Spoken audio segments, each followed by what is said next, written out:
Asian cup খেলতে অস্ট্রেলিয়ায় বাংলাদেশ নারী ফুটবল দল। সিডনিতে স্থানীয় কনসুলেট ও প্রবাসী বাঙালিদের ফুলেল সংবর্ধনায় সিক্ত আফ্রিদা বাহিনী। ৩.৫ মাস পর আন্তর্জাতিক ক্রিকেট ফিরছে মিরপুরে। চূড়ান্ত হয়েছে পাকিস্তান ক্রিকেট দলের বাংলাদেশ সফরের সূচি। ৩ ওয়ানডে খেলতে ৯ মার্চ ঢাকায় আসবে সালমান আগা বাহিনী। নাটকীয় গ্রুপ পর্বের আজ শুরু হচ্ছে টি-20 বিশ্বকাপের সুপার ৮ রাউন্ড। সন্ধ্যায় প্রথম ম্যাচে নিউজিল্যান্ডের প্রতিপক্ষ আনপ্রেডিক্টেবল পাকিস্তান।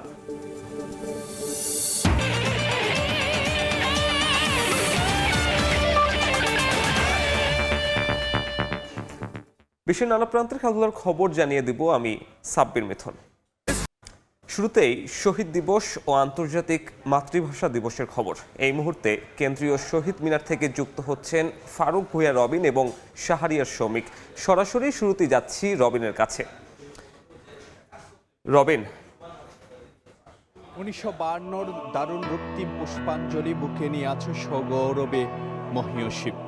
১৯৫২ ভাষা আন্দোলনের ভাষা শহীদদের প্রতি শ্রদ্ধা নিবেদন করতে জাতি আজ কেন্দ্রীয় শহীদ মিনার অভিমুখে। সর্বস্তরের মানুষের ভালোবাসায় পুরো শহীদ মিনার আসলে যে ফুলে ফুলে ভরে উঠেছে। এখনো নানান প্রান্ত থেকে, রাজধানীর নানান প্রান্ত থেকে মানুষ আসছেন কেন্দ্রীয় শহীদ মিনারে। যদিও সকালের দিকে যেই ভিড় ছিল, সে ভিড় তুলনামূলকভাবে এখন কিছুটা কমে এসেছে যেহেতু বেলা বাড়ছে।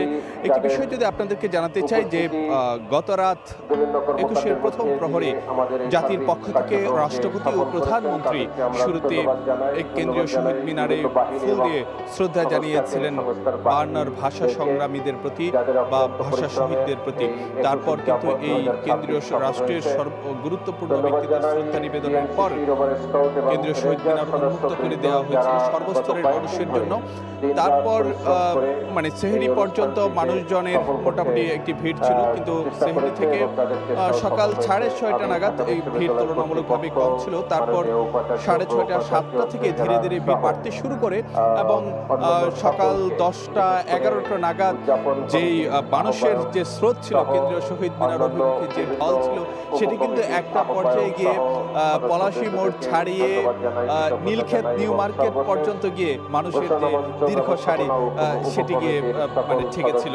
তো সাধারণ মানুষ, নানান শ্রেণী পেশার মানুষ এখানে এসেছিলেন। আমরা দেখেছি সেটা বিভিন্ন রাজনৈতিক, সামাজিক, সাংস্কৃতিক সংগঠন যেমন এসেছিল, ঠিক একইভাবে অনেকে ব্যক্তিগতভাবে এসেছিলেন, ছোট ছোট শিশুদের নিয়ে এসেছিলেন। আমরা এখনো দেখছি ছোট ছোট শিশুরা, তারা আসলে যে এই কেন্দ্রীয় শহীদ মিনারে তারা আছেন শিশুদের তাদের অভিভাবকদের সঙ্গে, এবং অভিভাবকরা তাদেরকে এই ভাষা আন্দোলন, শহীদ মিনার এবং যে জাতির গৌরব গাথা সম্পর্কে তাদেরকে একটু বোঝানোর চেষ্টা করছেন, তাদেরকে সে বিষয় আসলেগুলো ইতিহাস সম্পর্কে তাদেরকে জানান দিচ্ছেন। আমার আরেক সহকর্মী সৌমিক খবরাখবর নিচ্ছেন কেন্দ্রীয় শহীদ মিনারের অপর প্রান্তে রয়েছেন, যাচ্ছি সৌমিকের কাছে। সৌমিক, সকাল থেকে এখানে আছি এবং লক্ষ্য করেছি যে বিভিন্ন রাজনৈতিক নেতৃবর্গ, যে নেতা এবং বিভিন্ন সুশীল সমাজে যারা আছেন, অর্থাৎ সরকারি এবং বেসরকারি প্রতিষ্ঠানের যারা প্রতিনিধি আছেন এবং শিক্ষার্থী যারা আছেন, তারা কিন্তু এখানে এসেছেন শহীদ মিনারে এবং পুষ্পস্তবক করেছেন।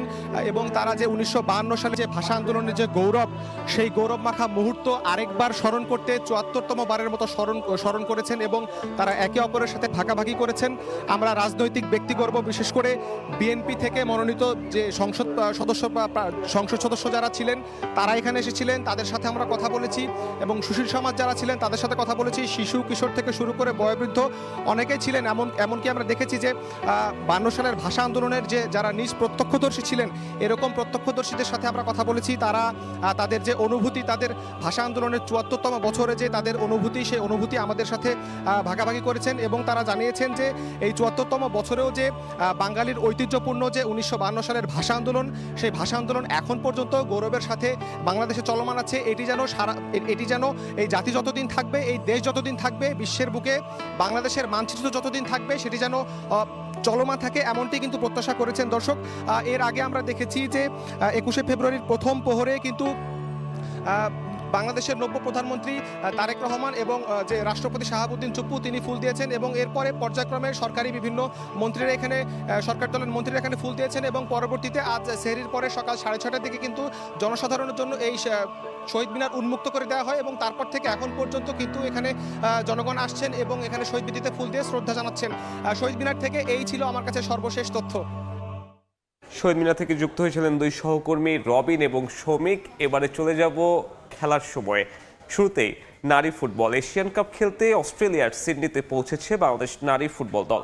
শুক্রবার স্থানীয় সময় 9:50 সেখানে পৌঁছায় পিটার বাটলারের দল। ভ্রমণ ক্লান্তি থাকায় পরদিন হার্ড ট্রেনিং করবে না আফ্রিদারা। এদিকে নারী দল অস্ট্রেলিয়া পৌঁছালে তাদের স্বাগত জানায় সিডনি কনসুলেট ও প্রবাসী বাঙালিরা। এই জার্নিটা বাংলাদেশ নারী ফুটবলারদের জন্য স্বপ্নের মতোই। হয়তো আফিদারাও একটা ঘোরের মধ্যে ছিলেন, কিন্তু আসলেই এটা বাস্তব, ধ্রুব সত্যের মতো। মাত্র বছর কয়েকের ব্যবধানেই বাংলাদেশ জায়গা করে নিয়েছে এশিয়ান কাপের মঞ্চে। প্রথমবার খেলতে এসেই হয়তো বাংলাদেশ ইতিহাস রচনা করবে না। নিয়মিত বিশ্বকাপ খেলুড়ে দেশের বিপক্ষে মাঠে নেমে সেটা করা সম্ভব না। তবে এই আসর থেকে লাল সবুজরা নিশ্চিতভাবেই খুঁজে নেবে আগামীতে আরও ভালো করার অনুপ্রেরণা। 3 মার্চ শক্তিশালী চায়নার বিপক্ষে ম্যাচ দিয়ে শুরু হবে বাংলাদেশের এশিয়ান কাপ। তার আগে হাতে 10 দিনের মতো সময় পাচ্ছেন ফুটবলাররা। মেগা এই টুর্নামেন্টের আগে বড় কোনো প্রতিপক্ষের বিপক্ষে খেলার সুযোগ হয়নি বাংলাদেশের, হয়নি সেই অনুযায়ী মানসম্মত ক্যাম্প। তাই সিডনিতে এশিয়ান কাপ শুরুর আগের কয়েকদিন কাজে লাগাতে চান Peter Butler.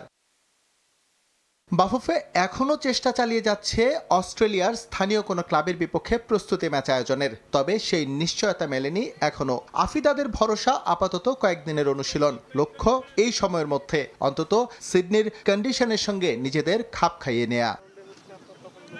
Western Sydney stadium দিয়ে শুরু হবে নারী ফুটবলারদের এশিয়ান কাপ। একই ভেন্যুতে লাল সবুজরা দ্বিতীয় ম্যাচ খেলবে উত্তর কোরিয়ার বিপক্ষে। মূলত এই দুই ম্যাচই বলে দেবে প্রথমবারের মতো খেলতে যাওয়া এই কন্টিনেন্টাল কাপে বাংলাদেশের দৌড় কতটা লম্বা হবে। এরপর পার্থে গিয়ে উজবেকিস্তানের বিপক্ষে ম্যাচ দিয়ে মিশন শেষ করবে বাটলারের দল।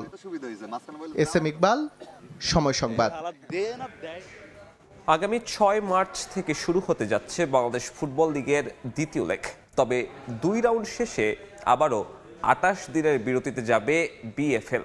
এজন্য পূর্ব নির্ধারিত সময় অনুযায়ী লিগ শেষ করতে পারছে না পেশাদার লিগ কমিটি, জানিয়ে ক্ষোভ প্রকাশ করেছেন বিভিন্ন ক্লাবের কর্মকর্তারা। এদিকে 15 মার্চ থেকে জাতীয় দলের ক্যাম্প শুরু হলেও ক্লাবগুলোর খেলোয়াড় ছাড়া নিয়ে রয়েছে শঙ্কা। লম্বা বিরতি শেষে অবশেষে শুরু হচ্ছে বাংলাদেশ ফুটবল লিগের দ্বিতীয় লেগ। গেল 3 জানুয়ারি প্রথম লেগ শেষ হওয়ার পর পূর্বসূচি অনুযায়ী লিগ শুরু করতে ব্যর্থ হয় বাফুফের পেশাদার লিগ কমিটি। বিএফএল এর দ্বিতীয় পর্বের শুরু নিয়ে তাই শঙ্কায় ছিল ক্লাবগুলো। সেই সংখ্যা কাটিয়ে 6 মার্চ থেকে শুরু হবে বাংলাদেশ ফুটবল লিগ। তবে 2 রাউন্ড শেষে আবারও 27 দিনের বিরতি, যার জন্য পূর্ব নির্ধারিত সময় অনুযায়ী লিগ শেষ করতে পারবে না পেশাদার লিগ কমিটি। লিগের সূচি পরিবর্তনের সময় ক্লাবগুলোর মতামত নেওয়া প্রয়োজন বলেও জানান কয়েকটি ক্লাবের কর্মকর্তা। একটা প্ল্যানিং অনুযায়ী আমরা কিন্তু প্লেয়ারদের কন্ট্যাক্ট করেছিলাম এপ্রিল পর্যন্ত। সেই কন্ট্যাক্টটাকে এখন বাড়িয়ে মে মাস পর্যন্ত করতে হবে। তো মে মাসে যদি আমার 1 মাসের যায়, সে তার কন্ট্রাক্ট প্লাস সব কিছু নিয়ে এটা ক্ষতি একটা ক্লাবের জন্য ক্ষতি। এবং এইভাবে ক্লাবগুলোকে যদি এইভাবে এইরকমভাবে বিপদে ফেলানো হয়, তাহলে আস্তে আস্তে কিন্তু অনেক ক্লাবই হারিয়ে যাবে। 3 মাসে মাত্র 2টো ম্যাচ, যারা অর্থায়ন করছেন তারা যেমন নিরুৎসাহিত হচ্ছেন, একই সঙ্গে যারা প্লেয়ার তারাও প্র্যাকটিসে মনোযোগ দিতে পারেন না, তারাও খেলা টানে হতাশ হয়ে পড়েন। লিগের সম্প্রচার নিয়ে নিজেদের কথা রাখতে না পারলেও দ্বিতীয় লেগ থেকে সম্প্রচারের মান বাড়ানোর প্রতিশ্রুতি দিয়েছেন বাফুফের সহসভাপতি ফাহাদ করিম। আমাদের কিছু লজিস্টিক ইস্যু ছিল যেটা we have already addressed, we are ready for that. সুতরাং আমাদের যে কমিটমেন্ট ছিল minimum 4 camera to maximum 8, if I am not wrong, but 8 শুধু একটা ভেন্যুতে করা সম্ভব হয়, বাকি সবগুলিতে 4 ক্যামেরা হবে। সেটা কন্টিনিউ করবে, কমেন্ট্রি হবে। প্রতিবারের মতো ট্রফিতে টিভিতে খেলাগুলো দেখানো হবে, সো দ্যাট একই সময় খেলা হলেও কোনো খেলা মিস না হয়। আমাদের ইউটিউব চ্যানেলেও খেলা দেখানো হবে। এর বাইরে আমরা এই সেকেন্ড লেগ থেকে একটি পডকাস্ট শুরু করব। এদিকে 14 মার্চ দ্বিতীয় লেগের সেকেন্ড রাউন্ড শেষ হওয়ার পরদিনই শুরু হওয়ার কথা রয়েছে জাতীয় দলের ক্যাম্প। তবে ওই সময় ক্লাবগুলো খেলোয়াড় ছাড়বে কিনা তা নিয়ে শঙ্কা প্রকাশ করেছেন জাতীয় দলের ম্যানেজার আমির খান। আমরা প্লেয়ার কল করেছি আগে, কিন্তু প্লেয়ার কিন্তু ক্লাব ছাড়ে নেই। তো সেক্ষেত্রে যদি এরকমই হয়, তো এই ওয়েস্টেজ মানিটার এই জন্য আমি আর মানে টিমের মধ্যে একটা প্রভাব পড়ে। তবে ক্যাম্পের শুরু থেকে হামজা সুমিত্রা থাকবেন কিনা তা নিয়ে এখনো পুরোপুরি নিশ্চিত নয় জাতীয় দলের ম্যানেজার আমির খান। ফাহিম ইসলাম, সময় সংবাদ, ঢাকা। আবারও স্বাগত খেলার সময়।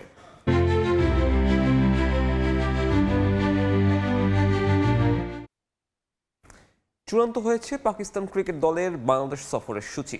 3 ম্যাচের ওয়ানডে সিরিজ খেলতে আগামী 9 মার্চ ঢাকায় পা রাখবে মেন ইন গ্রিন। প্রায় 11 বছর পর দ্বিপাক্ষিক ওয়ানডে সিরিজে মুখোমুখি হবে বাংলাদেশ ও পাকিস্তান।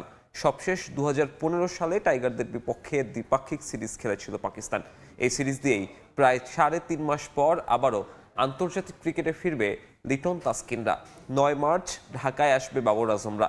এরপর 11, 13 ও 15 মার্চ মিরপুর শেরে বাংলা জাতীয় ক্রিকেট স্টেডিয়ামে হবে সিরিজের 3 ওয়ানডে। দিবারাত্রির ম্যাচগুলো শুরু হবে দুপুর 2:15টায়।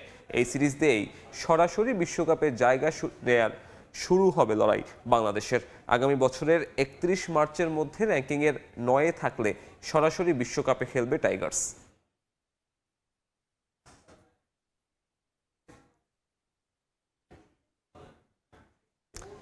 সাবেক ক্রীড়া উপদেষ্টা ডক্টর আসিফ নজরুলকে মিথ্যাবাদী আখ্যায়িত করলেন জাতীয় দলের সিনিয়র সহকারী কোচ মোহাম্মদ সালাউদ্দিন।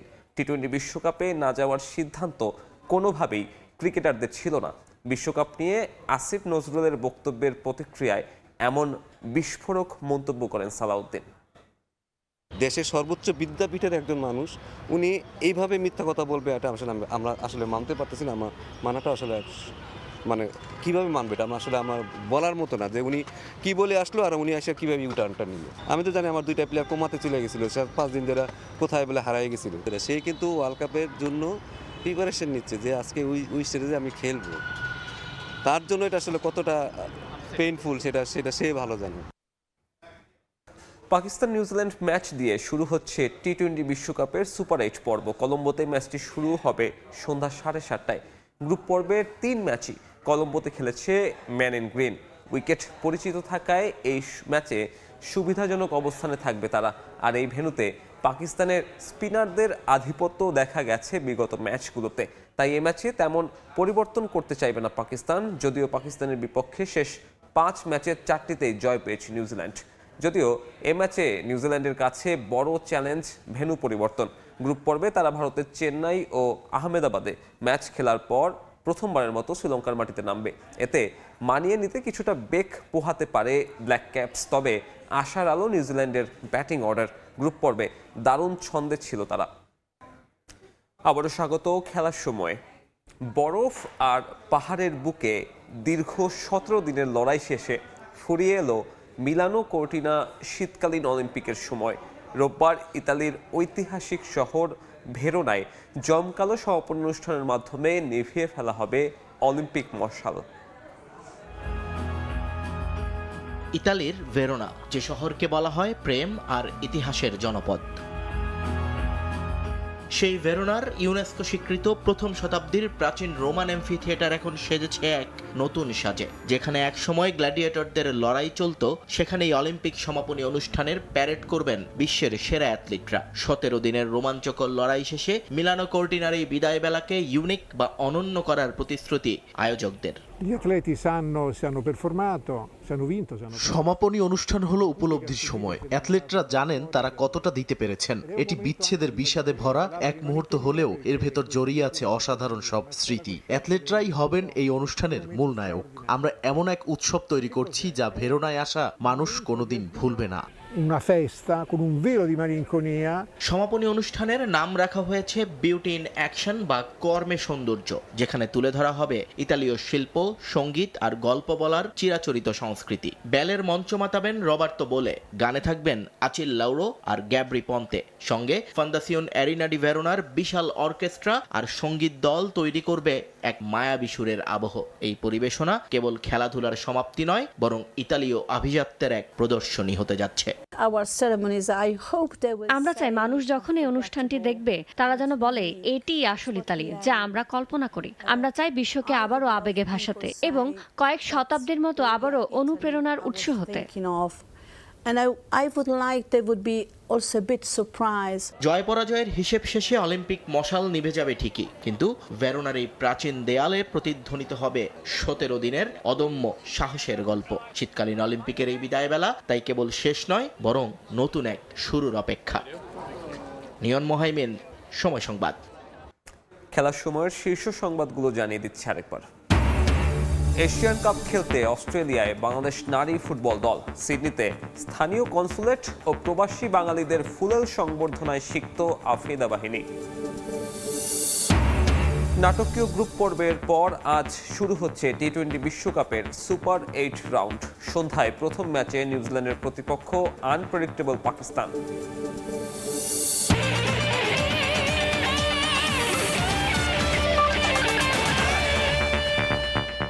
এই ছিল খেলার সময়। এরপর দেখবেন দুপুরের সময়, সঙ্গে থাকবেন সহকর্মী জাফর সাদিক। ধন্যবাদ সাব্বির। দুপুরের সময় নিয়ে আসছে কিছুক্ষণ পর, সঙ্গে থাকুন সময়।